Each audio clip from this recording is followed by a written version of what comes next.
ഇന്നത്തെ സ്പെഷ്യൽ എന്താണെന്നല്ലേ ഈ തിളച്ചു മറിയുന്നത്?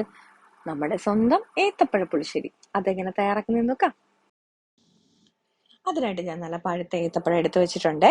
ഇതിലേക്ക് പച്ചമുളക് ഇട്ട് കൊടുത്തിട്ടുണ്ട്. ആവശ്യത്തിനുള്ള ഉപ്പ് ചേർത്ത് കൊടുത്തിട്ടുണ്ട്. ലേശം മഞ്ഞപ്പൊടി കൂടെ ചേർത്ത് കൊടുത്തിട്ടുണ്ട്. ഇനി ഇത് നമുക്ക് നന്നായിട്ടൊന്ന് വെന്ത് വരാൻ വേണ്ടി മാറ്റാം. ഇപ്പൊ ഈ സമയപ്പോഴത്തേക്കും ഏത്തപ്പഴം നല്ലപോലെ പഴുത്തതായതുകൊണ്ട് പെട്ടെന്ന് തന്നെ നമുക്ക് വെന്ത് കിട്ടിയിട്ടുണ്ട്. തീ ഓഫ് ചെയ്ത് കൊടുക്കുവാണേ.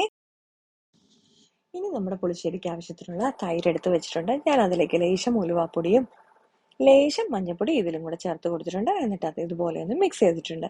ഇനി നമുക്ക് നമ്മുടെ ഏത്തപ്പഴം വെന്ത് ഉടച്ചു വെച്ചതിനകത്തോട്ട് നമ്മുടെ ഈ മോരൊന്ന് ചേർത്ത് കൊടുക്കാം.